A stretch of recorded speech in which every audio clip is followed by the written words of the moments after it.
বোঝে একবার নবীর ওপর কয়েকবার দরুদ পড়ি রে, আর নবীর ওপর দরুদ সালাম পড়তে পারবো না। বাবা গো মদিনার দিকে মুখ করে একটু দরুদ সালাম পাঠ করে বাবা। আমার মায়েরা বোনেরা রে, এবার বাবা রেডি হয়ে গেল, আর ওই তলোয়ার দিয়া এক তলোয়ারি বাবা মাথাটা গম করে ছাদে পড়ে গেল। বলেন ইন্না লিল্লাহি ওয়া ইন্না ইলাইহি রাজিউন। একদিকে দেহ পড়েছে, একদিকে মাথা পড়েছে, আরে গলা কাটা রক্ত। বাবা বৃষ্টি হলে যেমন ছাদের ড্রেন দিয়ে বাবা পানি গড়ে, ওই রকম রক্ত গলা যেন ওই ছাদের ড্রেন দিয়ে গড়ে যাচ্ছে, নিচে পড়েছে। ও মা বোনেরা বাবারা, লাশ ধরপার ধরপার করে গো, এখনো লাশ জানে থামে নাই, খালি ওই উথাল পাতাল করছে, ছাদের উপরই গড়াগড়ি করছে। আর আমার মা ফতেমা মদিনাতে কাঁদছে, আমার দয়ার নবী মদিনায় কাঁদছে। হারি আমার ঘরের সন্তানরা যে অবস্থা বাবা গো, আল্লাহর হুর গেলে এবার কাঁদছে রে, আল্লাহর ফেরেশতারা কাঁদছে তার গড়াগড়ি থেকে। আমার মা ফতেমার বাগানের ভোর আলের ওই করে বাবা গড়াগড়ি করছে। ওই বদমাশেরা কি করেছিল জানে? এই দেখেন বাবা, এখনো লাশটা বাবা থামল না, এখনো ধরপড় ধরপড় করে। ওই অবস্থাতে একটা হাত ধরে একটা পা ধরে ছাদ থেকে তুলে জমিনে চালিয়ে ফেলে দিল, চালিয়ে ফেলে দিল। লাশ জানে ছন্ন ছাড়া হয়ে গেল, টুকরা টুকরা হয়ে গেল। আমার ভাইয়েরা, আমার মা বোনেরা গো, এই হলো ইমাম মুসলিম রাদিয়াল্লাহু তাআলা আনহু। জাল্লাদের এসে বলল কাজ বাদে হয়ে গেছি, কাজ সমাপ্ত হয়ে গেছে। যেইভাবে বলেছিলে সেইভাবে ইমাম মুসলিমকে কতল করে ফেলেছে। দয়ার রাসূল বিনা প্রাণ বাঁচে না, একবার দেখাও না আমায়।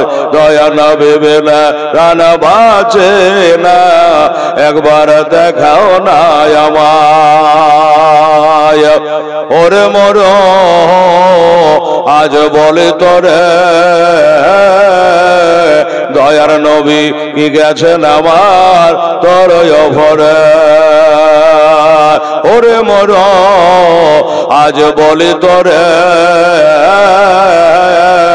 দয়ার নবী কি গেছেন আমার তোর ভরে।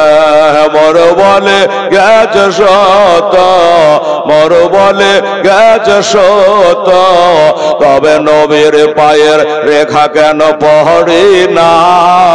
দয়ার রাসূল বিনা প্রাণ বাঁচে না, একবার দেখাও না আমায়। দয়ার নবী বিনা প্রাণ বাঁচে না, একবার দেখাও না আমায়। ওরে রাখাল শোনত ভাই, দয়ার নবী আমার গেছেন কোথায়। ওরে রাখাল শোনত ভাই, দয়ার নবী আমার গেছেন কোথায়। রাখাল বলে বুঝি না নবে, রাখাল বলে চিনি না নবে, তোমরা নবী কারে কও। দয়া নবে হবে না প্রাণ বাঁচে না, একবার দেখাও না আমায়। দয়ার রাসূল বিনা প্রাণ বাঁচে না, একবার দেখাও না আমায়। তবে একটা লোক গাছের তলে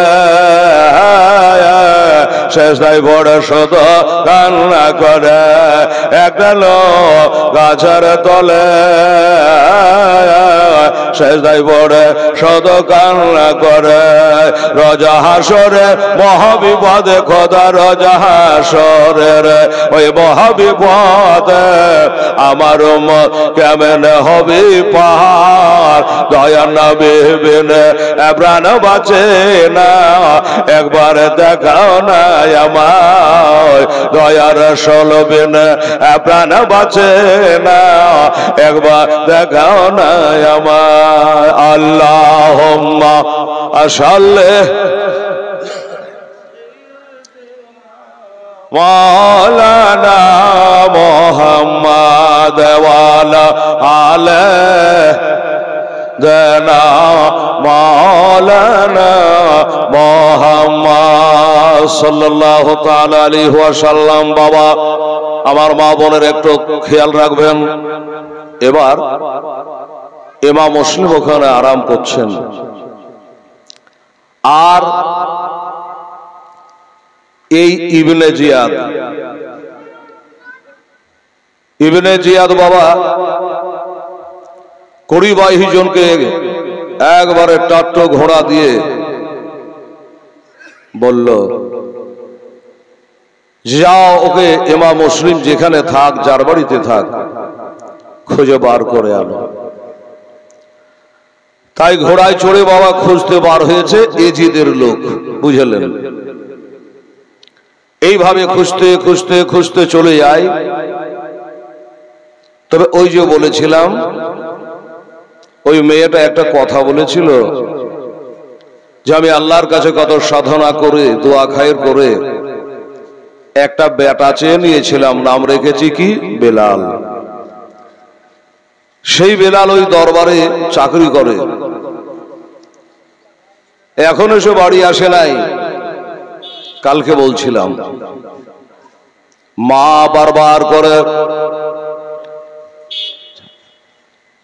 একটাই কথা বলে, বাবা রাত্রে বেলাতে মাগরিবের কিছুক্ষণ পরে বেলাল চলে আসলো। মা জিজ্ঞাসা করে, বেটা এত আজকে তোর দেরি হলো কেন? মায়ের মন, এত দেরি হলো কেন? বলে মা আজকে দেরি হয়ে গেছে। তবে মা একটা কথা বলো, তুমি দানা পানি খেয়েছো কিনা? মা বলে, বেটারি এমন মা জগতে কে আছে রে যে ছেলের মুখে দানা না দিয়া নিজে খেয়ে নেয়? এটা মায়ের চরিত্র নয় রে বাবা। আজকে বললি আমি খেয়ে নিয়েছি কিনা, যেদিন তোদের ছেলে পিলে হবে, সন্তানাদি হবে, বেটা বেটি হবে, সেদিন বুঝতে পারবি যে বেটা বেটির ওপরে মা বাবার কত দয়া। তো বলল,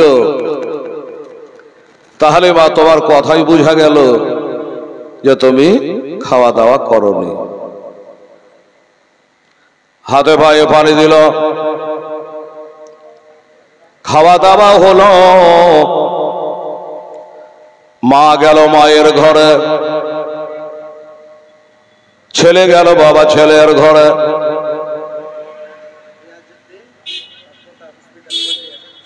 আলহামদুলিল্লাহ, রিয়াজউদ্দিন পোতা হাসপাতালে ভর্তি আছে। আল্লাহ তাকে জানে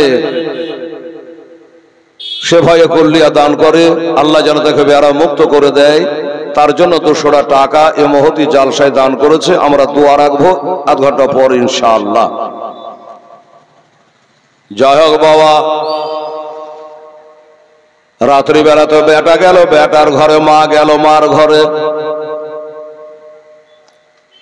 এই আমার মা বোনেরা, বেলালের মা রাত্রে বেলাতে বাবা বিছানায় ঘুমায় না, শুধু বাড়ির আঙিনায় যেন টহল মারছে। বেলাল একবার দেখে ফেলেছে এই বাড়িতে আমি আর মা ছাড়া কেউ নাই, কিন্তু আমার মাকে দেখছি রাতে বিচারে ঘুমায় না, খালি টহল মেরে বেড়াই। ব্যাপারখানা কি? আরে মাকে সন্দেহ করে, এটাও তো গুনহার কাম, কিন্তু আমি ছাড়বো না। নাম আমার বেলাল, মাকে ছাড়বো না। কেন বিছানে ঘুমায় না? আজকে আমাকে শোনা লাগবে। এক পা দুপা করে গিয়ে বলে, মা কি হলো তোমার? আজকে ঘুমাচ্ছ না, খালি রাস্তায় বাড়ির আগিনে ঘুরে বেড়াচ্ছে, এত রাত হয়েছে, গভীর রাত হয়ে গেছে। বলে, বেটা কি জন্য ঘুমাই না ওটা শুনতে হবে না, তুই আরাম করগা ঘরে যা। বলে, না মা বলা লাগবে। আমি দেখেছি গো মা, ওই ঘরটার দিকে তবে মাঝে মধ্যে ফলো করছো, তাকিয়ে তাকিয়ে দেখছো। মা বলছে না কেন? যারা ধরবে তাদের দরবারে বেটা আমার চাকরি করে। যদি একে বলে গিয়ে যদি বলে দেয় তবে উনি ধরা পড়ে যাবে। বাবা এই জন্য বলতে চাইছে না, কিন্তু বেলাল জিড়বিড়ি করে ধরলো। মা আজকে বলাই লাগবে, বলতেই হবে, বাধ্য হলো। মা গাপ করে বেটার হাতটা ধরে মাথায় দিয়ে বলে, বেটা, ও বেটা শো, আমার মাথার তোকে আমি কসম দিলাম, কিরে দিলাম বেটারে, ওই ঘরে কে আছে তুই যখন ছাড়বি না, যখন শুনবি তুই শো, কিন্তু বেটা এই কথা কাউকে বলবি না। আমি তোকে বলবো আর তুই কিন্তু কাউকে বলবি না। বলবি কি বলে না? শোন বেটা বেলাল, যদি কাউকে বলেছি এজিদের লোককে, তাহলে আমি তোর মা, আমি তোকে দুধের দেনা মাপ দেব না। আর আমি যদি মাপ না দিই তুই জান্নাতের বাতাস পাইবি না। মা, আমি কাউকে বলবো না। বলো। বলছো বেটা শোন, যাদের দৌলতে নামাজ পেয়েছি, রোজা পেয়েছি, হজ পেয়েছি, যাকাত পেয়েছি, শরীয়ত পেয়েছি রে বেটা, ওই আমার নবী পাক সাহেবে লাউলাকের ঘরের একটা সন্তান, যার নাম হযরত ইমাম মুসলিম রাদিয়াল্লাহু তাআলা আনহু, মাগরিবের নামাজ পড়ে তোর জন্য ইন্তেজার করছিলাম বসে বসে। উনি এসে পানি চাইলো। এবার জানি হলো ইনি হলো মা ফাতেমার ঘরের লাল, ইনি হলো নবী বংশের সন্তান, এর থাকবার জায়গা চাইলো, এই কারণে তাকে ঘরে জায়গা করে দিয়েছি। খবরদার কাউকে যেন বলিস না বেটা। বলে ঠিক আছে, কাউকে বলবো না। বলবি না? বললো না, বাস কথা হয়ে গেল। সকালবেলা 10টার দিকে বাবা ডিউটিতে যায়, 8টায় বেরিয়ে গেল বেলাল। মনের সন্দেহ হয় যে বেটা এত আগে তো কোনোদিন যায় না, তবে রাতকার কথার একটু না হয় আবার একবার স্মরণ করিয়ে দি। আবার স্মরণ করিয়ে দিল, বেটা খবরদার কাউকে বলিস না। ঠিক আছে মা, কাকে বলবো না। চলে যায়। এদিক থেকে বেলাল যাচ্ছে আর ওদিক থেকে 20-22 জন ঘোড়ায় চড়ে চলে আসছে। এক দরবারে চাকরি করে, কার ডিউটি কোথায়, কবে কি পড়ে। বেলাল বলল, ভাই তোমরা এইভাবে ঘোড়ায় চড়ে একসঙ্গে তলোয়ার নিয়ে কোথায় আবার যুদ্ধ করতে? বলে না। তাহলে কেন, কোথায় যাবা? বলে আমরা ঘোড়া থেকে নামবো না। ইমাম মুসলিমকে যতদিন পর্যন্ত খুঁজে বাহির করতে না পারি আমরা ঘোড়া থেকে নামবো না। আচ্ছা, তাহলে তোমরা ইমাম মুসলিমকে ধরার জন্য যাচ্ছ? বলে শুনে রাখো, জেনে রাখো। বেলাল বলে, শোনো, তোমরা যতই হাই ফাই করো, যতই টাট্ট ঘোড়াতে যাও, তলোয়ার নিয়ে যাও, আমি বেলাল গ্যারেন্টি দিয়ে বলতে পারি তোমরা তাকে খোঁজা পাইবা না, খুঁজে পাবা না। বললো পাবো না কেন? 1 সপ্তাহ দেরি হতে পারে, 10 দিন দেরি হতে পারে, খুঁজতে খুঁজতে। পাবো না কেন? বলে পাবি না, গ্যারেন্টি দিয়ে চ্যালেঞ্জ করে বলতে পারি তোরা পাবি না। এদের মনে একটু কিন্তু খটকা বেঁধে গেল, সন্দেহ হয়ে গেল যে না, একে ধরতে হবে, মনে হয় কিছু জানে ব্যাপারে, এর কথাই বোঝা যাচ্ছে। না হলে হয়তো বলবে না। বলে, বেলাল রে, সত্য করে বল, এই ব্যাপারে তুই কিছু জানিস কি? বেলাল বলল, 100 বার জানি, 1000 বার জানি। একটু জায়গা থল বাড়ানো বাবা কমিটি, এই মোড়ল সর্দার লোক আসছে বসবে, একটু জায়গা বাড়াও। কোন রাজ্যে কমিটি ব্যাচ টাচও নয়, চিনাও যায় না। কমিটি সব বাড়িতে শুয়ে আছে নাকি? একটাও নাই। সুবহানাল্লাহ। লোক আসছে বসবে, তা দুটা খড়মড় গলা দেও, ত্রিপল ট্রিপল দেও। আর যদি বলো যে নাই, তাহলে লোককে মানা করে দেবো যে যারা আসেন না, শেষ জায়গা। সুবহানাল্লাহ। এই মুসলমানেরা,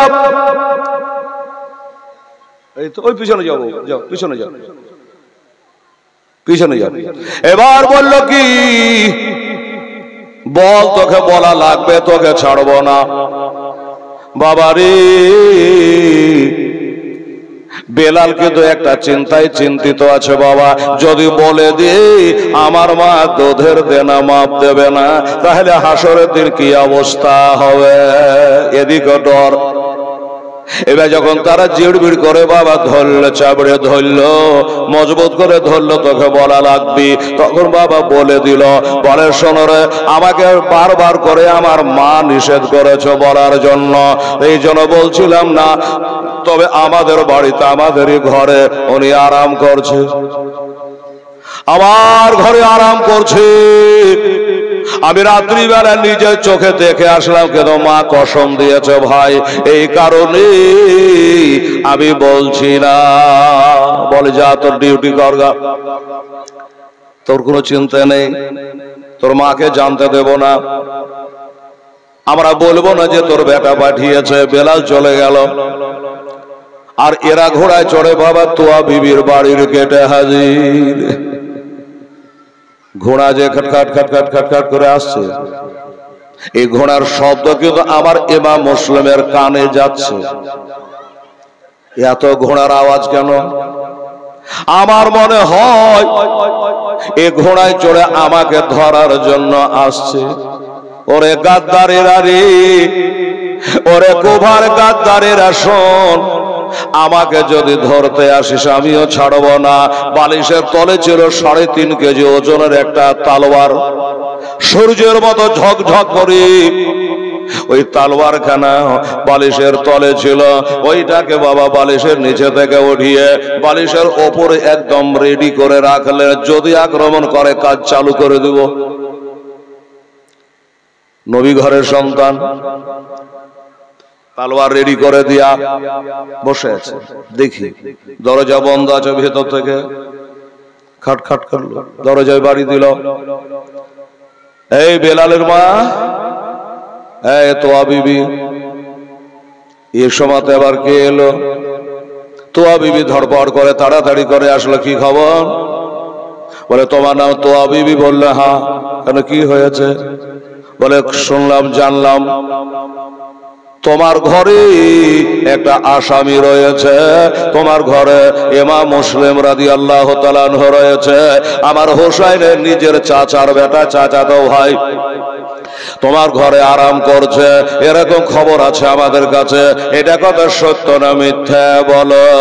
মেয়েটা চিন্তায় পড়ে গেল, আল্লাহ, আমার নবী বলেছে যে সমস্ত পাপের জড় হলো মিথ্যা কথা বলা, সমস্ত পাপের আসল হলো মিথ্যা কথা বলা।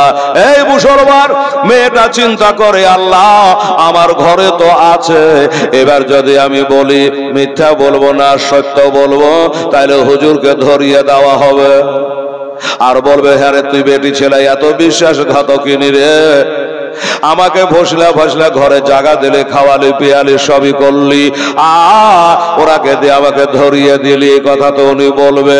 চিন্তা করলো, একটু আগে নামাজ পড়ে উঠলাম, আর মিথ্যা কথা যদি বলি আল্লাহর কাছে কি জবাব দেব? মেয়েটা চিন্তা করে, আল্লাহ, যদি একটা মিথ্যা কথা আমার জন্য নয়, আমার বেটা বেটির জন্য নয়, এই মিথ্যা কথা একটা বলবো, আল্লাহ গো, তোমার নবীর ঘরের সন্তানের জন্য। তুমি না বলেছো কোরআন পাকে, কুল্লা শালুকুম আলাইহি আজরান ইল্লাল মাওয়াদাতা ফিল কুরবা। আল্লাহ, তুমি যে ভালোবাসার কথা বলেছো, তারাকে ভালোবাসতে গেলে এদিক ওদিক একটু করা লাগবে। যাই হোক, মেয়েটা একদম চূড়ান্ত সিদ্ধান্ত করলো, যদি আমাকে জাহান্নামে যেতে হয় তো যাব, কিন্তু আমি হ্যাঁ বলবো না, আমি বলবো আমার বাড়িতে কেউ নাই। এটাই সিদ্ধান্ত করে নিয়েছো বাবা। এবার সিদ্ধান্ত করে নিয়ে যখন বলতে যাচ্ছে না আমার বাড়িতে নাই, এ নাই কথাটা মুখ দিয়ে বার হওয়ার আগে আমার ইমাম হোসেন তরবারটা হাতে করে নিয়ে মেয়েটার পিছে, এই তোয়া বিবি, তোয়া বিবি সরে যা, আর তুই বলে দে যে আছে। ঘুরে তাকাচ্ছে, ঘুরে তাকাচ্ছে, হুজুর আপনি কেন আসলেন? আমি তো না বলতাম আমার বাড়িতে নাই, এ কথা আমি বলতাম। বলে মা খালি খালি আমার জন্য মিথ্যা কথা বলে পাপের খাতা ভর্তি করে লাভ কি? আমার কপালে যেটা আছে সেটাই হবে।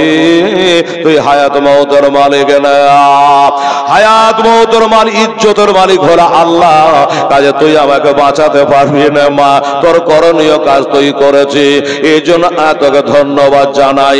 এবার সরে যা আর বলে দে যে আমার বাড়িতে আছে, যে বলে দে যে আছে।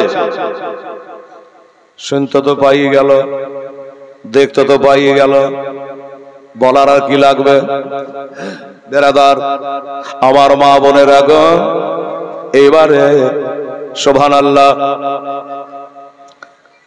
এরা হড়বড় করে বাড়ি ঢুকে গেল, আর উনিও তালবার নিয়ে রেডি ছিল। শুনলেন এবার দুই পক্ষে তালবার বাবা চালু হয়ে গেল, দুই পক্ষে তালবার চালু হয়ে গেছে বাবা।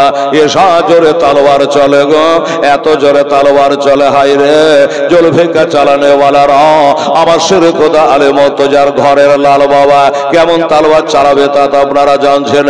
এসা তালবার চালায় বাবা, একটা তালবারই 20-22টা তালবারকে বেকার করে দিচ্ছে। এরা চিন্তায় পড়ে গেল, হায় আল্লাহ আমরা হলো এত গলা মানো আর উনি হলো একা, আর আমাদেরকে 72 করে দিচ্ছে, আমরা কবজা করতে পারি না। চালাও তালওয়ার, চালাও তালওয়ার, তালওয়ার চালিয়ে যায়, চালিয়ে যায়, চালিয়ে যায়। এইভাবে তালওয়ার চলতে চলতে চলতে চলতে তালওয়ারের খেলা হতে হতে রে বাবা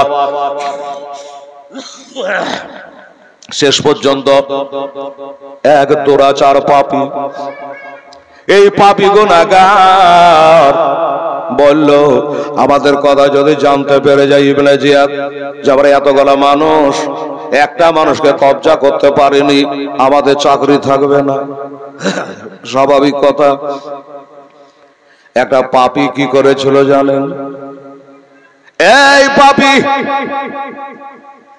একটা তালোয়ার নিয়ে গো, আমার মা ফতেবার লাল কি শেরে খোদার লাল কি, ইমাম মুসলিমের ওপরে বাবা তালবারটা জোরে ঝেড়ে দিয়েছে। কোন দিকে রুখবে? ডানে তালবার, বামে তালবার, পিছে তালবার, সামনে তালবার। বাবারা কোন দিকে রুখবে গো? একটা তালবার বাবা ঝেড়ে দিয়েছি, আমার হুজুর দেখে নিয়েছে এ তালবারটা আমাকে ঝেড়ে দিয়েছে। যেমনি বাবা সরাসরি একবার ডাইরেক্ট মাথায় মেরেছে, দুইখানা করে দেবে। যেমনি তলোয়ার খানা মেরে দেওয়া, হুজুর পিছন দিকে পিছিয়ে গেলেন, একটু পিছন দিকে পিছিয়ে গেল। আর যেমন পিছন দিকে পিছিয়ে যাওয়া বাবা গো, আর একটু পিছালে হয়তো ভাড়াটা কেটে যায়। যেমনি তলোয়ার চালিয়েছে পিছন দিকে পিছিয়ে গেছে, কিন্তু ওই তলোয়ারের আগাটা একবারে বিলেটের মতো হয়ে ধার ছিল, বিলেটের মতো ধার হয়েছিল।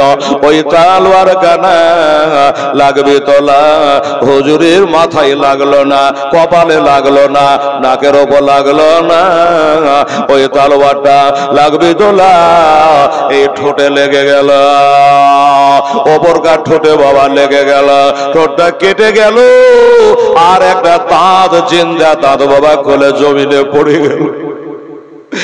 যেমন দাঁতটা খুলে পড়ে গেছি, রক্তের বন্যা বইতে আরম্ভ করেছে। বাবা গো দাঁত ভাঙা ব্যথা। আবার নবী জানে উহুদের প্রান্তরে নবীর দমদার শহীদ হয়েছিল, দাঁত ভাঙা কত ব্যথা। আর সেই ঘরের সন্তানের দান্দার বাবা শহীদ হয়ে গেছে, ঠোঁটটা কেটে গেছে, রক্তের বন্যা বইতে আরম্ভ করেছে। আমার ভাইয়েরা, মা বোনেরা, একটু জানে তিনি বাবা কাতর হয়ে গেলে, ব্যথায় ব্যথিত হয়ে গেলে, আর জমিনে আর নিচে নয়, উনি বাবা ঘরের ছাদের ওপর চড়ে নিয়েছে। ঘরের ছাদের উপর উঠে গেছে। উঠাই ছাদের উপর উঠে যায়, একটা একটা করে আসবি। আর এই ব্যথায় ব্যথিত থাকলে কি হবে? একটা একটা করে তোরাকে জবাই করবার, ছাদ থেকে নিচে ফেলিয়ে দেবো আয়। কিন্তু কেউ সাহস পাচ্ছে না, কেউ সাহস পাচ্ছে না বাবার কাছে ভিড়া ওপরে যাওয়ার। শেষ পর্যন্ত বাবা মোহাম্মদ বিন আশাস বলে একটা লোক, আশাসের বেটা মোহাম্মদ,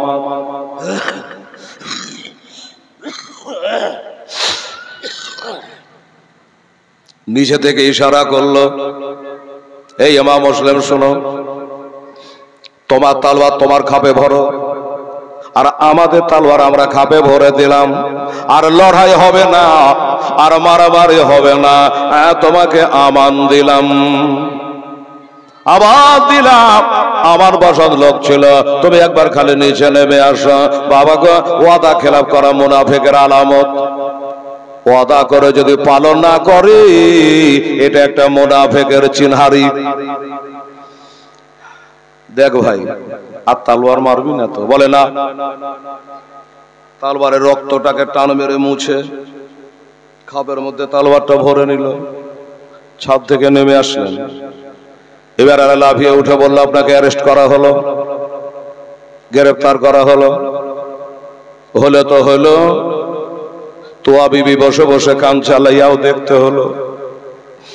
আজ নবী ঘরের সন্তানের রক্ত আবার বাড়িতে পড়ে গেছে। আল্লাহ রব্বুল আলামিন, ওই বাঁচাতে পারলাম না, লুকিয়ে রাখতে পারলাম না। আমার মনে হয় এটা বেলালের কাজ হবে। খোদা গো, আমি মা যদি আবার বেলাল বলে থাকে, আল্লাহ আমি আগে দুধের দেনা মাপ দিব না। মেয়ে মানুষ, আমি একাই কি করব? আমি তো যুদ্ধ করতে পারবো না। অ্যারেস্ট করে নিয়ে আসছি। কিসে করে নিয়ে যাওয়া? বলে যে ঘোড়ায় করে নিয়ে যাব। চলো, এই বেলালের মা তোয়া বিবি, আমি গেলাম। আজ দেখা হবে না মা, তোর সাথে দেখা হবে কাল হাসরে। ও মা, কোনো টেনশন করবা না, চিন্তা করবে না মা।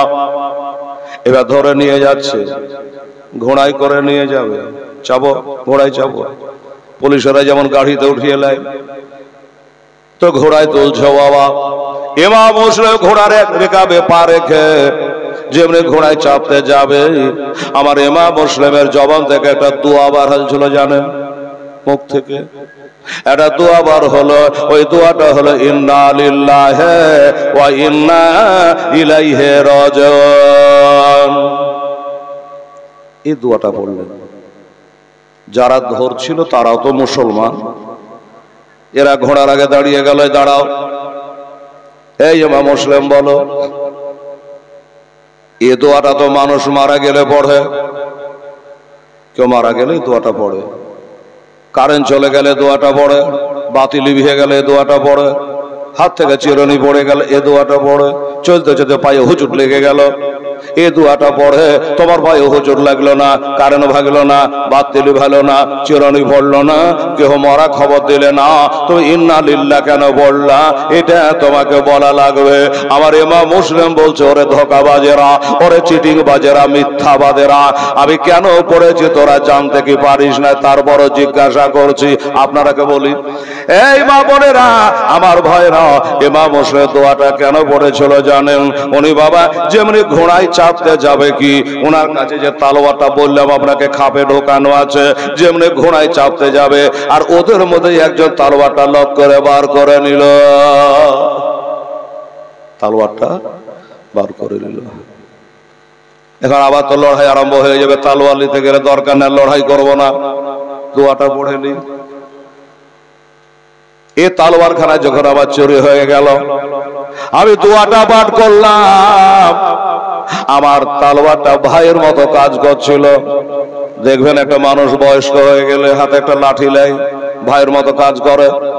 বলছে তালবারটা ছিল আমার বুকখানে বল ছিল, আমার ভাইয়ের মতো কাজ করছিল, কিন্তু তালবার খান যখন চুরি হয়ে গেল, এরা যখন বার করে নিল, আমার বিপদ আসতে আর দেরি নাই, সন্নিকটে বিপদ আগিয়ে আসছে রে, ওই জন্য আমি ইন্না লিল্লাহ দোয়াখানা পাঠ করেছি। তখন তারা বাবা চুপ হয়ে গেল, যে হাজার হলো নবীর ঘরে ছেলে, এদের সঙ্গে বাহাস করে পারবি? বাবা এবার ধরে নিয়ে গেল ইবনে জিয়াদের দরবারে, বলে হুজুর এই দেখেন এর নাম হলো ইমাম মুসলিম রাদিয়াল্লাহু তাআলা আনহু। ইবনে জিয়া জিজ্ঞাসা করে তোর কারে, এই তোমার নাম ইমাম মুসলিম? বলে হ্যাঁ। বলে তোমার কারণে এই দেশে দুইটা দল পয়দা হয়েছে, একটা হলো হোসাইনের দল, একটা হলো ইয়াজিদের দল। এখানে দুইটা দল ছিল না, যাজ্ঞার শোনা যা করার করেছে, আর বেশি বকার দরকার নেই। একটা কথা খালি তোমাকে বলবো। বলে ঠিক আছে বলেন। বলে জায়গা পিছলা কথা আর তুলবো না, তুমি যদি প্রাণে বাঁচতে চাহো, জানে বাঁচতে চাহো, তাহলে একবার খালি মুখে বলো যে আমি আজ থেকে হোসাইনকে ছেড়ে দিলাম, জানে বেঁচে যাওয়া। উনি বলে অসম্ভব কথা, একবারে অসম্ভব কথা, আমি হোসাইনকে ছাড়তে পারবো না। আপন চাচার বেটা হোসাইন হলো 12 ইমামের একেবারে ইমামুজ্জাহা, আর ওই হোসাইনকে ছেড়ে আমি কার হাত ধরবো? দরকার নাই, দরকার হলো নিজের জানটাকে দেব, কিন্তু হোসাইনকে ছাড়বো না। ছাড়বে না বললো না। এই কে আছিস? এত তাড়াতাড়ি একটা সিদ্ধান্ত নেওয়া যায় না, একে একটা রাত জেলে ঢোকা। প্রাণের ভয় না কার আছে? তো একটা রাত আগে জেলে ঢোকা, জেলের মধ্যে থাকুক, কাল সকাল 10টার সময় বাহির করব, আর একবার জিজ্ঞাসা করে শেষ জিজ্ঞাসা করে নেব। যদি হোসেনকে ছাড়ে তো ভালো, আর যদি না ছাড়ে কতল করে দেব। চলো একবার অন্ধকার জেলে নিয়ে গিয়ে ঢুকিয়ে দিয়ে তালা মেরে দিল। সকাল হলো, বার করে নিয়ে আসলো, আবার ঘুরিয়ে ওই প্রশ্ন করলো, সারা রাত্রে তুমি কি চিন্তা ভাবনা করলা? বলো কি ফয়সালা করলা? হোসেনকে ছাড়বা কি ছাড়বা না?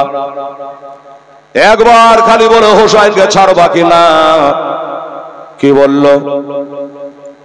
আমি রাজি, আমি হোসেনকে ছেড়ে দিতে রাজি,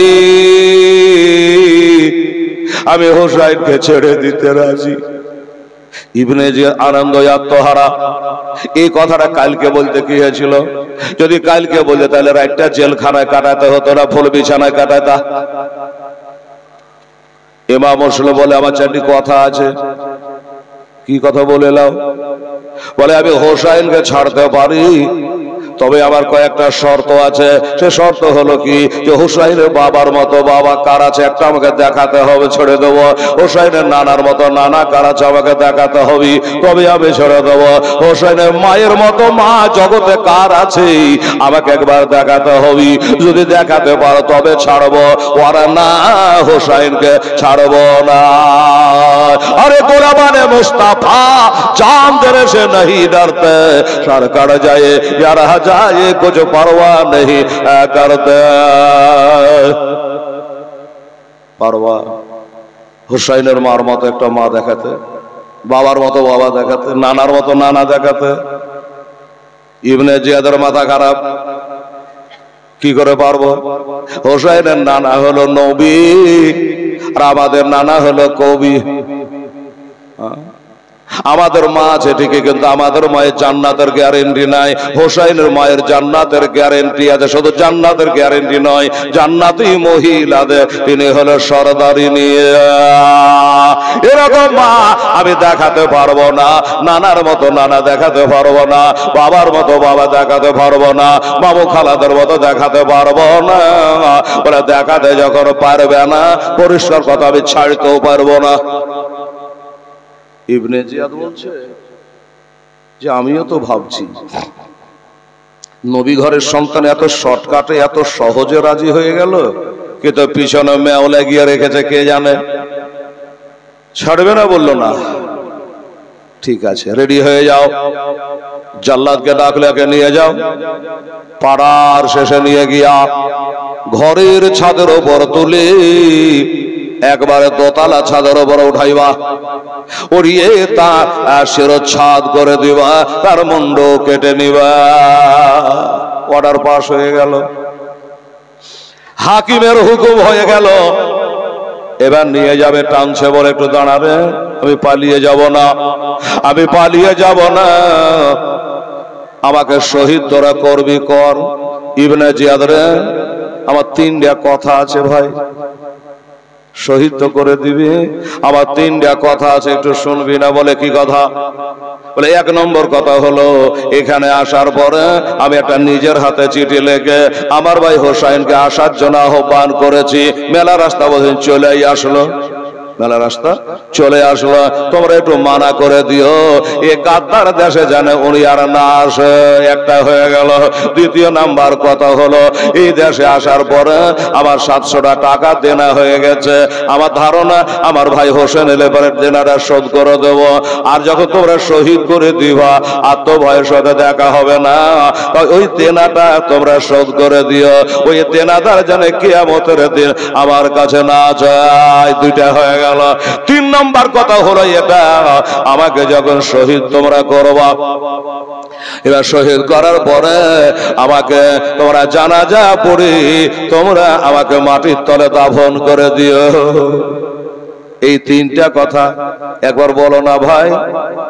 ও ইবনে জিয়াদ, আমার কথা তিনটা তোমরা মানবা কি মানবা না? ইবনে জিয়াদ বলে চলে, হ্যাঁ তোমার সব কথা মেনে নেব গো, একটা কথা মানব না। কোনটা মানবে না বলো, শুনে যায়, কাটা পড়ে যাব, শহীদ তো হয়ে যাব, একটু শুনে যাই, কোনটা পারবা না? বললো তোমাকে শহীদ করব ঠিকই, কিন্তু তোমার জানাজা পড়ব না। নবীজি বলেছে জানাজা পড়লে একটা উহুদ পাহাড় বরাবর নাকি পাওয়া যায়। আল্লাহুস সামাদ। আর তিন চলো মাটি দিলে উহুদ পাহাড় বরাবর নাকি পাওয়া যায়। তা কত বড় পাপীর দল ছিল ইয়াজিদের দল, এবার আপনি বুঝলেন যেটাতে নেকি বেশি ওরা করবে না। বললো তোমার জানাজার গ্যারেন্টি না, তোমাকে মাটি দিতে পারবো না। এই গান করে শুনলি, একে ছাদের উপর তুলেই তার মাথাটা কেটে নিয়া ওই ছাদ থেকে নিচে চালিয়ে ফেলে দে, যেন টুকরা টুকরা হইয়া যায়। হুজুর ইমাম মুসলিম রাদিয়াল্লাহু তাআলা আনহু যতটুকু বলার বললেন, পদে যেটা করার করলো, নিয়ে চলে গেল। পাড়ার শেষে নিয়ে গিয়া ঘরের ছাদে তুলেছে। বাবা হাত দুটা বেঁধে দিয়েছে, হাত দুটা বেঁধে দিয়েছে। একটা তালোয়ার মারলে এক তালোয়ারে মাথাটা কেটে ছাদের উপর গুম করে পড়ে যাবে বাবা। কিন্তু আমার ইমাম মুসলিম বলে, ভাই রে, এখানে ইয়াজিদ নাই, এখানে ইবনে জিয়াদ নাই, এখান করে সীমার নাই, এখান করে খলিদ বিন ইয়াজিদ নাই, এখান করে সেনান বিন আনাস নাই, এখান করে কেউ নাই, তুই আছিস, আমি আছি, তোরা কয়েকজনের জাল্লাদ আছে। আমার মাথা কাটবি, একটা মানুষের মাথা কাটতে সময় লাগবে না। তবে ভাই রে, আমার মাথা কাটবার আগে একটা কথা বলবো, তোরা শুনলে। এই ছাদের উপরে উঠে মা বোনেরা দোতলা ছাদের উপরে উঠিয়েছে, হাতে তালবার ঘোরাচ্ছে, আর বলছি আমাকে তো তোরা কতল করে দিবি ভাই, আমাকে যেন পিয়াসা লেগেছে রে, আমাকে পিয়াসা লেগেছে রে, একটু আমাকে একটু পানি পান করিয়ে দে ভাই, আমাকে একটু পানি পান করিয়ে দি, আমি দুনিয়ার পানি একটু পান করে আমি শহীদ হয়ে যাব। চিৎকার করে তারা বলে, দয়া নাই মায়া নাই। বলল, তুমি ইয়াজিদকে মানো না, তোমাকে পানি দেওয়া হবে না, পানি দেওয়া হবে না, বিভাসিত অবস্থায় তোমাকে শহীদ করব। দেখ ভাই, আমার বলার কর্তব্য বললাম, এবার তোরা যেটা ভালো মনে করে করি। একজন বলে, দেখ রে, লোকটা তো এখনই খতম হয়ে যাবে, এখানে ইয়াজিদ নাই, ইবনে জিয়াদ নাই, যাইতে চাহেনি, একটু পানি না হয় চেয়েছে, এক লোটা পানি তাকে দিয়ে দে, পানি পান করে লেখ। বাবারা, আবার মা বোনেরা এবার লোটাই করে পানি এনে দিল, যে লাও, তাড়াতাড়ি কেউ দেখে না। কেউ যদি দেখালে তো আমাদের চাকরি বাদ, তাড়াতাড়ি করে পানিটা পান করে নাও। আল্লাহ বলছে ওরে দুশমনের হাতের পানি তোকে পান করতে দেব না। হাতের বাঁধন খুলে দিয়েছে, পানির লোটা হাতে দিয়ে দিয়েছে। বাবা গো বিসমিল্লাহ বলে লোটাটা মুখে লাগিয়েছে। আজ যেমন মুখে লাগানো অমনি বাবা মা বোনেরা মনে পড়ে ওই তুয়া বিবির বাড়িতে যে ঠোঁটটা কেটে গিয়েছিল, একটা দাঁত খুলে গিয়েছিল। এবার লোটাটা যেমনি পানি পান করার জন্য মুখে লাগাবে অমনি এই কাটা ঠোঁটটা পানিতে ঠেকে গেল, আর পানিতে ঠেকে গিয়ে বন্ধ রক্ত জানে চালু হয়ে গেল। বন্ধ রক্ত চালু হয়ে গেল, জ্বলন শুরু হয়ে গেল। কাটা জায়গায় পানি পড়লে যেমন হয়। কেতাবে লিখছে বাবা রে, শুধু বাবা ওই জানে ঠোঁট কাটা, যে ওই কাটা দিয়ে রক্ত যেন বার হতে লাগলো, আর একটা দাঁত জানে খুলে পানির বর্তনে পড়ে গেল। ওমরে তাড়াতাড়ি করে মুখে থেকে পানির লোটাটা নিচে নামাইলো। বলছে ভাই লিয়ালে আমার চাহাই হলো রে, কিন্তু এ পানি পান করা জায়েজ হবে না। কেনা জায়েজ হবে না? বলে তোরা জানিস না আমাদের ঘরে মশলা তৈয়ার হয় রে, আমরাই তো শরীয়তের মালিক রে। কান করে শোনেলে পানির খাসলত হলো তিনটা, তার মধ্যে একটা হলো পানির কালার। পানি যদি গন্ধ হয়ে যায়, বদবু হয়ে যায়, পান করা যাবে না, ওযু গোসল হবে না। পানির কালার যদি নষ্ট হয়ে যায় তা হবে না। তো তোরা যতটুকু পানি দিয়েছিলে লোটাই করে আমার ঠোঁট কাটা দিয়ে রক্ত পড়ে পানির রং জানে রক্তের কালার ধারণ করেছে, রক্ত হয়ে গেছে, এই পানি জায়েজ হবে না। পানির লোটাটা ফেরত দিয়ে দিল বাবা, আর পানি পান করা হলো না। আল্লাহ বলে ওই দুশমনে এজিদের পক্ষের লোকের হাতের পানি তোকে পান করতে আমি দেব না। আয় আমার হাউজে কাউসারে পানি পান করবে রে।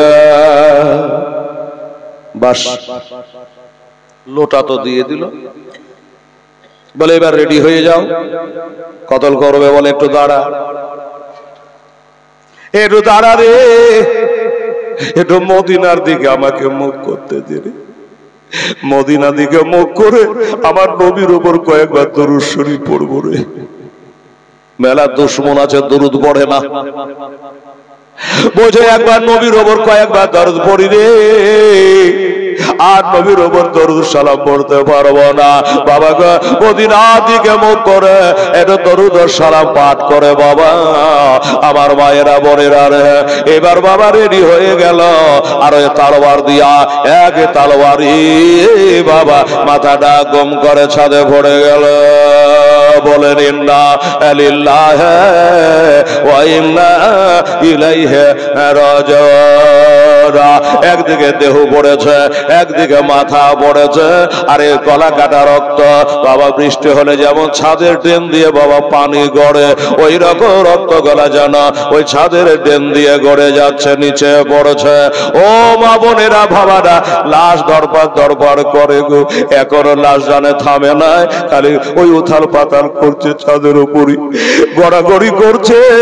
আর আমার মা ফতেমা মদিনাতে কাঁদছে, আমার দয়া নবী মদিনায় কাঁদছে। হারি আমার ঘরের সন্তানরা যে অবস্থা বাবা গো, আল্লাহর হুর গেলে এবার কাঁদছে রে, আল্লাহর ফেরেশতারা কাঁদছে তার গড়াগড়ি থেকে। আমার মা ফতেমার বাগানের ভোর আলের ওই করে বাবা গড়াগড়ি করছে। ওই বদমাশেরা কি করেছিল জানে? এই দেখেন বাবা, এখনো লাশটা বাবা থামল না, এখনো ধরপড় ধরপড় করে। ওই অবস্থাতে একটা হাত ধরে একটা পা ধরে ছাদ থেকে তুলে জমিনে চালিয়ে ফেলে দিল, চালিয়ে ফেলে দিল। লাশ জানে ছন্ন ছাড়া হয়ে গেল, টুকরা টুকরা হয়ে গেল। আমার ভাইয়েরা, আমার মা বোনেরা গো, এই হলো এবা মুসলে রাদিয়াল্লাহু তাআলা আনহু। জাল্লাদের এসব বলল কাজ বাদে হয়ে গেছি, কাজ সমাপ্ত হয়ে গেছে, যেইভাবে বলেছিলে সেইভাবে ইমাম মুসলিমকে কতল করে ফেলেছে। এইবারে এরা তো খুব খুশি হলো যে ইমাম মুসলিমকে আমরা কতল করেছি। বাবা গো আমার মা বোনেরা, এবার একটা কথা বলি 5 মিনিট। এবার কোন ঘটনাটা আসবে? তার দুটো ছেলে, তার ওই ছেলে দুটোর বলার আগে একটা লোক জেলে ভরা আছে। ওই যে বলেছিলাম না, ইমাম মুসলিমকে শহীদ করতে না পারলে তোর জেলের তালা খুলবে না। হযরতে হানি রাদিয়াল্লাহু তাআলা আনহু, এই হযরতে হানি জেলের মধ্যে ভরা আছে। অন্যায় বলতে ইমাম মুসলিমকে বাড়িতে একটু থাকতে জায়গা দিয়েছিল। রে বাবা, এটাই দোষ। এই যা, ওকে বার করে নিয়ে আয়। বার করে তালাই চাবি দিয়েছে। যেমন মেরেছে তালা খুলে গেল। আর যেমনি তালা খুলে দেওয়া অমনি জানে হযরতে হানির মুখ থেকে বলে ইন্না লিল্লাহি ওয়া ইন্না ইলাইহি রাজিউন। এরা বলে কি আশ্চর্য লোক তুমি, কেন? আরে একটা মুসলমানকে আর একটা মুসলমান দেখা হলে সালাম করতে হয়, তবে সালাম নাই কালাম নাই। ইন্না লিল্লাহ কেন দোয়া পড়লা? বলে তোর হে কাজ তোরা আমার মাথাকে খারাপ করিস না, আমার সাথে বক বক করিস না, তোর আজ্ঞার কাহানি জানিস না। বারে আজ্ঞার কাহানি আবার কি? বলে আমাকে যখন জেলে ভরে তোরা ছিলি। বলে না। বলে তাহলে বক বক করছিস কেন? আমাকে যখন জেলে ভরাতে বলেছিল যে ইমাম মুসলিমকে শহীদ না করতে যতক্ষণ না পারবো ততক্ষণ জেলের তালা খুলবে না। আজ যখন তালা খুলে গেছে, আমার ধারণা হুজুর আর দুনিয়াতে নাই। হুজুর মনে হয় দুনিয়াতে নাই। এই কারণে আমি এই দোয়াখানা পাঠ করেছি। এবার তোরাই বল। বললো তাহলে ঠিক আছে। ইমাম মুসলিমকে গতকাল ছাদের উপরে তুলে তাকে শহীদ করে দেওয়া হয়েছে। ইন্না লিল্লাহি ওয়া ইন্না ইলাইহি রাজিউন দোয়াখানা পাঠ করেছি রে ভাই। বলো ভাই আমাদের ভুল হয়েছে, ওই সময় আমরা ছিলাম না। তোরাকে জেলে যখন ঢোকানো হয় এই কথা বলা ছিল, আমার জানা ছিল না। তাহলে তোর দোয়াটা পাঠ করা ঠিক আছে ভাই। এবার তুই চ লিয়ে আসলো। ইবনে জিয়াদকে বলে হুজুর আপনার হুকুম মোতাবিক এই দেখেন হানিকে বার করে আনলাম, কি করব? বলে কি করবি তোরা জানিস না? বাজারে নিয়ে যা। বাজারে? হ্যাঁ বাজারে। বাজারে নিয়ে গেছে, যেখানে দেখবি লোকজনের ভিড় ভাড় বেশি, ফাঁকাতে লাগে, যেখানে লোকজনের গ্যাঞ্জাম বেশি, ওই ভিড় ভাড়ের মধ্যে নিয়ে গিয়া একই ইমাম মুসলিমের মতো কতল করে দেয়। লোকগুলা বলছে আপনার আইন কত রকমের আছে। কেন? কাউকে বলছে ঘরে ছাদের ওপর তুলে, আবার কাউকে বলছে বাজারের ভিতরে লোকজনের সামনে। ব্যাপারটা কি? বলে ব্যাপারটা যদি জানতি তো তোরাই চেয়ারে বসতি, তোরাই বাদশাহ হতি। জানিস না? একে যদি বাজারে নিয়ে গিয়া লোকজনের ভিড় ভাড়ের ভিতরে শহীদ করে দেও, গোটা বাজার জানতে পারবে আমার আইন কত কড়া।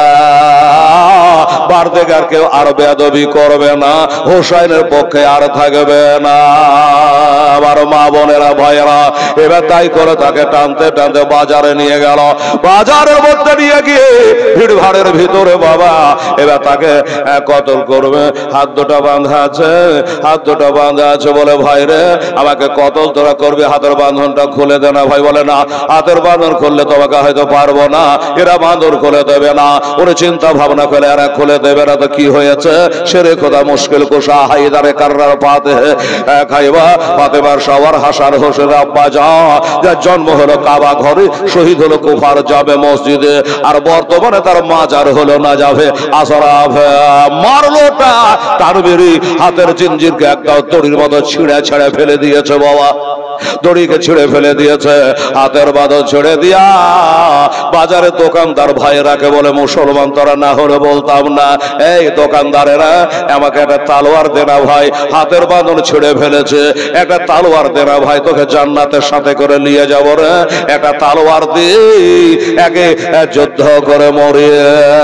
কেউ তালোয়ার দিল না, কেউ তালবার দিল না। কার ওই লোকটা বলছে শোনো, এই লোকটা ইজিদের পক্ষ না লিয়া হোসাইনের পক্ষ লিয়া ইমাম মুসলিমকে বাড়িতে জায়গা দিয়েছিল, এই কারণে তাকে হত্যা করা হচ্ছে। বাজারে লোক শুনে নিল, ওরে বাবারে এর পক্ষ নিতে গেলে, তালবারে দিতে গেলে এর পরিবার আমার উপরে চলবে। এই কারণে কেউ তালবার দিল না। আর একটা বলল, আচ্ছা ঠিক আছে ভাই, তালওয়ার হয়তো নাই তোমাদের কাছে, তাই দিচ্ছ না, এটা লাঠি গালা দাও না ভাই, একটু লাঠি গালা দেও, ওই তালওয়ালার সাথে লাঠি দিয়ে একটু আমি যুদ্ধ করি। বললো লাঠিও দিল না। লাস্ট কথা একটা খালি আর বলেছিল, তালওয়ার দিবে না, লাঠি দিবে না, একটা উটের হাড্ডি গোলা তোমরা আমাকে দিতে পারো। উটের হাড্ডি গোলা যদি একটা দেও, ওইটাকে তালওয়ার বানায় আমি এখন যুদ্ধ করব। বাবারা, আমার মা বোনেরা, ওই গাদ্দার দেশের লোকেরা না তালওয়ার দিল না, লাঠি দিল না, উটের হাড্ডি দিল, কিছুই যখন দিল না, হাজার লোকের ভিড়ে বাবা তাকে বাবা কতল করে দেওয়া হলো। ইন্না লিল্লাহি ওয়া ইন্না ইলাইহি রাজিউন। আল্লাহুম্মা সাল্লি আলা মাওলানা মুহাম্মদ ওয়া আলা আলি সাইয়্যিদানা ওয়া আলা আলি সাইয়্যিদানা মাওলানা মুহাম্মদ সাল্লাল্লাহু আলাইহি ওয়াসাল্লাম। বাবা এদিক ফিনিশ, একটা ওয়াজ হয়ে গেল, একটা তো হয়ে গেল। এবার ইবনে জিয়াদ খবর পেয়েছে, ইবনে জিয়াদকে কেউ বলে দিয়েছে যে ইমাম মুসলিম যখন আসে একাই আসেনি, তার সঙ্গে দুটো তার ছোট ছোট বাচ্চা ছিল। একটার বয়স হলো 8 বছর, একটার বয়স হলো 10 বছর, এই 6 বছর। তো এই ছেলে দুটো এ রাজ্যের মধ্যেই কারো বাড়িতে লুকিয়ে আছে, আর আছেও বটে।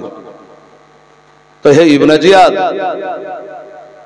এই 20 দাঁত যদি না ভাঙতে পারো, এর ব্যবস্থাপনা যদি না করতে পারো, তা আমার মন বলছে ভবিষ্যৎ তোমার খুব খারাপ। কেমন ভবিষ্যৎ খারাপ? কথার কথা, ছেলে দুটো পাহাড় পর্বতে জঙ্গল ঝরে কোথা লুকিয়ে লুকিয়ে লুকিয়ে 2-4-5 বছর থেকে তারা বড় হবে। আর বড় হয়ে যদি বাপের খুনে পয়দা হয়, মায়ের দুগ্ধ পান করে থাকে, তাহলে বাপের বেটা হলে ওই বাপের বদলা স্বরূপ আপনাকে হত্যা করবে। ইবনে জিয়াদের পিলহাই চমকে গেল। কথা কিন্তু কারেক্ট, কথা কারেক্ট। ছেলেরা জানবে বড় হবে আমার বাপকে কে মেরেছিল রে, আমার বাপকে কেরা শহীদ করিয়েছিল রে, এবার জানবি, জানার পরে আমাকে হত্যা করবে। এরাকেও বাঁচিয়ে রাখা যাবে না, এরাকেও বাঁচিয়ে রাখা যাবে না। কোথায় আছে? আবার খোঁজ চালু হয়ে গেল। গোটা এলাকা, গোটা শহরে এলান করে দেওয়া হলো যে ইমাম মুসলিমের ওই বাচ্চা দুটাকে যারা বাড়িতে জায়গা দেবে, তার বাড়ি ঘর কিছু রাখবে না। কিন্তু বাচ্চা দুটো কোথায় আছে মা? ওই বাচ্চা দুটো কাজী সারার বাড়িতে ঘরের মধ্যে তারা ঘুমিয়ে আছে। মা নাই, বাবা নাই, বাবা নাই, খবর এখনো পাইনি। এলান হয়ে গেল।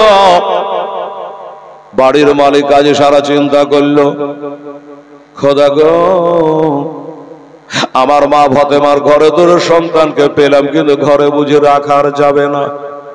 কারো যদি জানতে পারে আমার বাড়ি ঘরে আগুন ধরে দেবে, দেখগাওয়ার জন্য টেনশন নাই, আমাকে হত্যা করে দেবে তার জন্য চিন্তা নেই, কিন্তু আমার চোখের সামনে বাচ্চা দুটার মাথা কেটে নেবে, আমি সহিতে পারব না। কি করি? অনেক রাত, গভীর রাত, নিশিরাত, তাহাজ্জুদের টাইম। কাজী সাহেব এক পা দোপা করে বাবা হাসতে আস্তে আস্তে আস্তে করে ঘরটায় প্রবেশ করলো। কোন ঘরটায়? যে ঘরটায় বাচ্চা দুটো এক বিছানায় শুয়ে আছে, ওই ঘরটায় গেল। ঘরকে আলো করে দিয়েছে, খুশবু করে দিয়েছে, আর দুই ভাই বোকাবুকি হয়ে শুয়ে আছে। নিন চলে গেছে। কাজী সারা চিন্তা করে, আল্লাহ এই রাত্রে গভীর ঘুম, মিষ্টি ঘুম গো আল্লাহ। আমি এদের মিষ্টি ঘুমটা এখন ভাঙাই কি করে? আর যদি না ভাঙাই আর জানতে পারে তখন কি করে সহিব গো আল্লাহ। তাই দুই ছেলের গায়ে বাবা হাত দিয়েছে রে মা। যেমনি হাত দেওয়া অনেক ছেলে দুটো জানে বাবা ঘুম ভেঙে গেল, ঘুম ভেঙে গেল। বুক ভরা আশা যে এত রাতে কে আমাদের গায়ে হাত দিল, নিশ্চয় আমার জন্মদাতা আব্বা জান হবে। কিন্তু তাকিয়ে দেখছে আব্বা নয়, চাচা হোসাইন না, আমার মার পেটের একটা বোন আছে, এটাও না। তাহলে কে?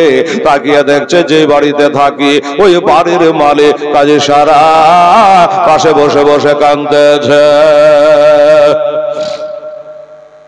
পাশে বসে বসে কাঁদছে।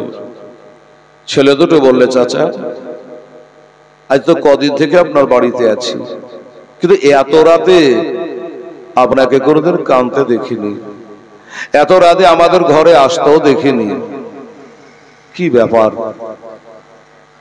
আর একটা কথা বলেন যে আমার আব্বা কবে আসবে? জেমি বলেছে আমার আব্বা কবে আসবে? কাজী সারা থাকতে পারলো না রে বাবা। ছেলে দুটোকে বিচার থেকে টান মেরে বুক খানে নিয়ে কাঁদছে, বুক কানে নিয়ে কাঁদছে, বলছে বাবা রে তোর বাবার কথা আমাকে জিজ্ঞাসা করিস না, তোর বাবা কবে আসবে আমাকে জিজ্ঞাসা করিস রে বাবা, আমি বলতে পারবো না। তবে শোনে রে বাবা, তোর বাবাই আর জীবনে কোনোদিন আসবে না, আর জীবনে কোনোদিন আসবে না।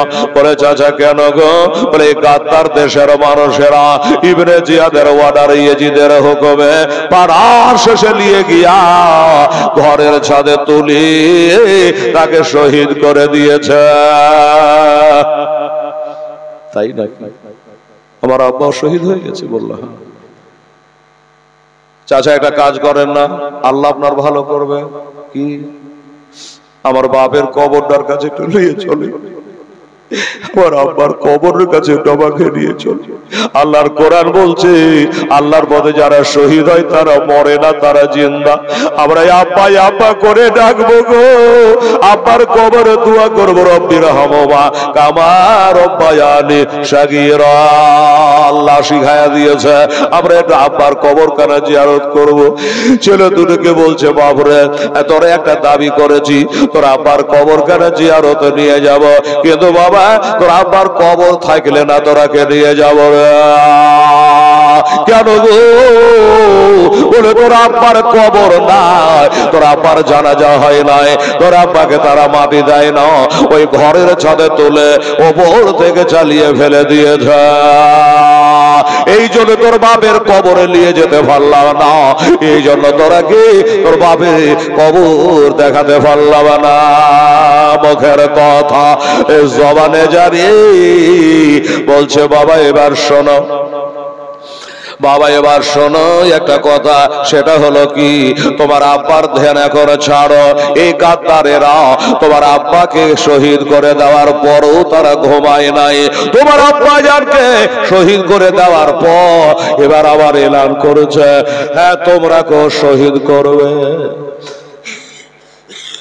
তোমার আব্বাকে শহীদ করেছে, এবার তোমরা কেউ শহীদ করবে, তাই নাকি? বললে হ্যাঁ।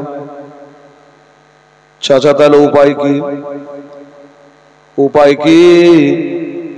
ছোটবেলাতে মা হারিয়েছি, এখানে এসে কালকে আবার বাপও হারিয়ে দিলাম, এখন আমরা কোথায় যাব, কোন দিকে যাব, কি করব? বলে বাবা রে আমার একটু খবর আছে, আমার জানা আছে, আমাদের বাবুল ইরাকাইন থেকে একটা দল যাবে মদিনা। বাবুল ইরাকাইন থেকে কোন কাজে একটা দল যাবে মদিনা। আমি বলছিলাম কি বাবা ওই দলটার সাথ ধরে তোমরা মিলে জুলে যদি মদিনায় চলে যাও তবে তোমরা পানে বেঁচে যাবা। আরে মদে নাতে কাঁদে নাবে, ওরে মদে পাপের লাগে, মদের ব্যথায় কাতর হইয়া আছেন তিনি, জাগে আছেন তিনি জাগে। ওরে মনে কালে মজবে যদে, ওরে মনে কালে মজবে যদে, একবার মদে নাতে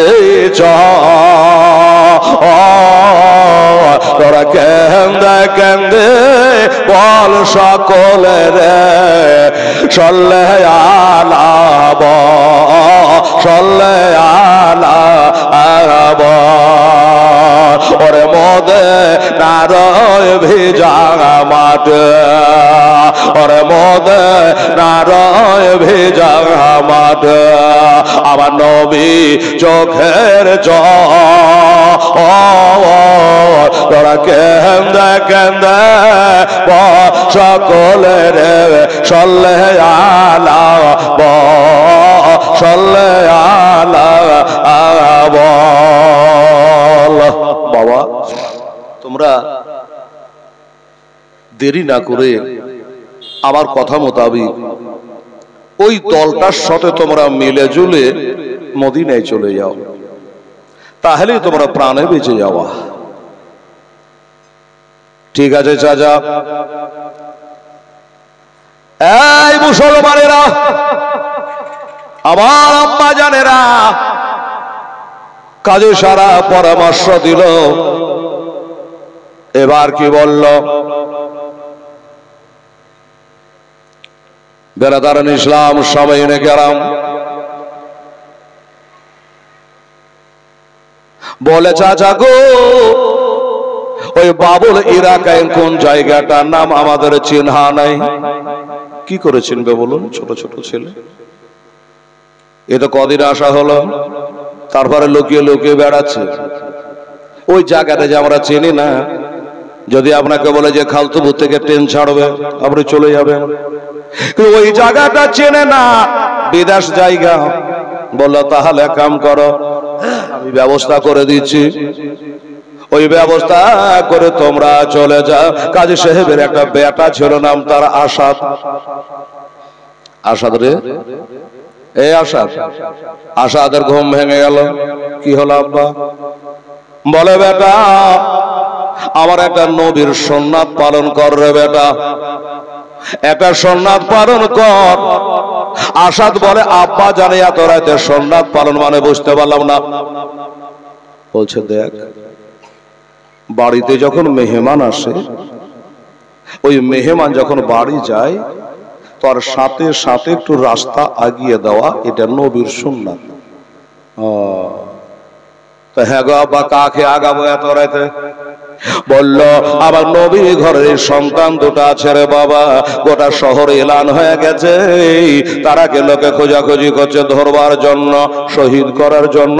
এই জন্য এই ছেলে দুটাকে বাবুলিরাকে এনে ছেড়ে আই, ওইখান থেকে একটা দল যাবে, তাদের সাথ ধরে চলে যাবে মদিনা। বলল ঠিক আছে, তাই হবে। ছেলে দুটাকে নিল, ভাই চলো।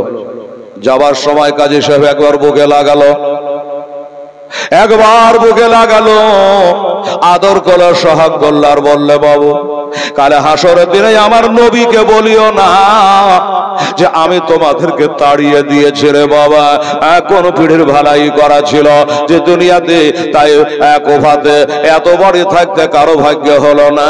আমার বাড়িতে তোমরা জায়গা পেয়েছিল, আমি ধন্য হয়েছিলাম, কিন্তু ওই এজিদের অত্যাচারে আমি তোমাদের রাখতে পারলাম না রে বাবা। এই কথা বলে এবার তারাকে বিদায় করলো, কটা রাস্তা খরচ টাকাও দিল বাবা, দিয়া আসাদ নিয়ে যাচ্ছে বাবা কাজী সাহেবের বেটা। আমরা যেমন ট্রেন ধরাতে যাই, বাস ধরাতে যাই, ওই বাচ্চা দুটাকে নিয়ে ওই বাবুল ইরাকায় নিয়ে যাচ্ছে। এবার গিয়ে পৌঁছে গেল, যাচ্ছে তো বাবা একটা লোকেরও পাত্তা নাই, একটা লোক নাই।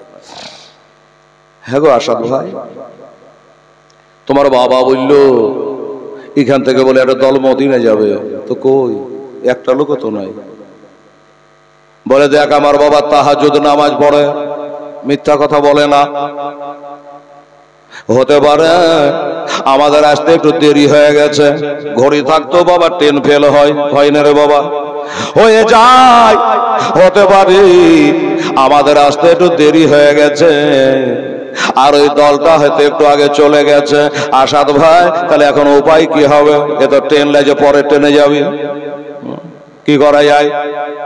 আসাদ পরামর্শ দিল যে বাবা ভাই তোরা এক কাম কর, ওই দলটা তোরা দৌড়ে দৌড়ে সাত ধরেলে, দৌড়ে দৌড়ে সাত ধরেলে, তাহলে তোরা প্রাণে বেঁচে যাবি।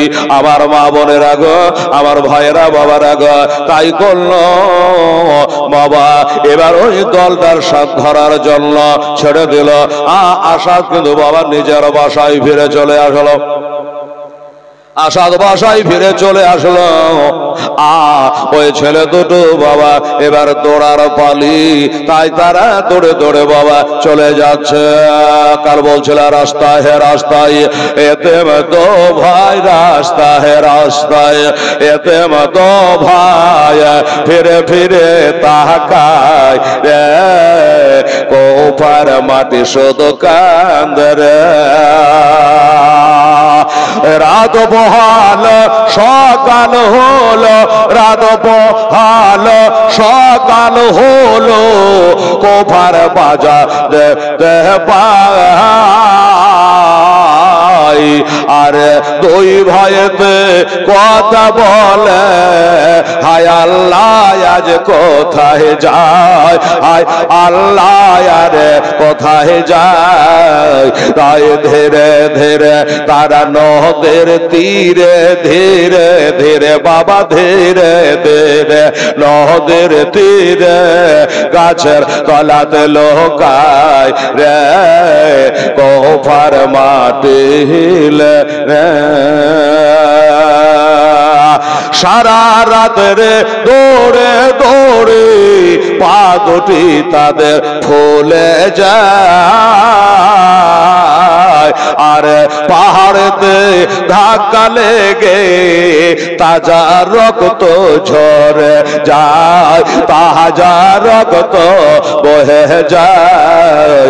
তাই ধীরে ধীরে তারা নদের গাছ তলাতে লোকায় রে, কোফার মাটি শুধু কান্দে রে।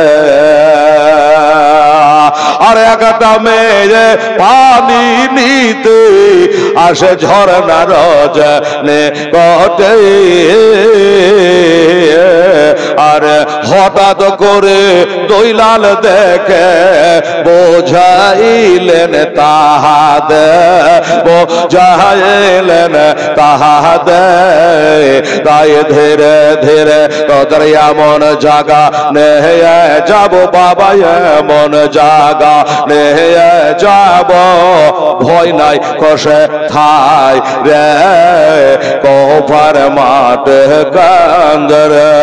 রাস্তা হে রাস্তায় এতে দো ভাই, রাস্তা হে রাস্তায় এতে দো ভাইয়া, ফিরে ফিরে তাকায় রে, কোফার মাঠ কান্দরে।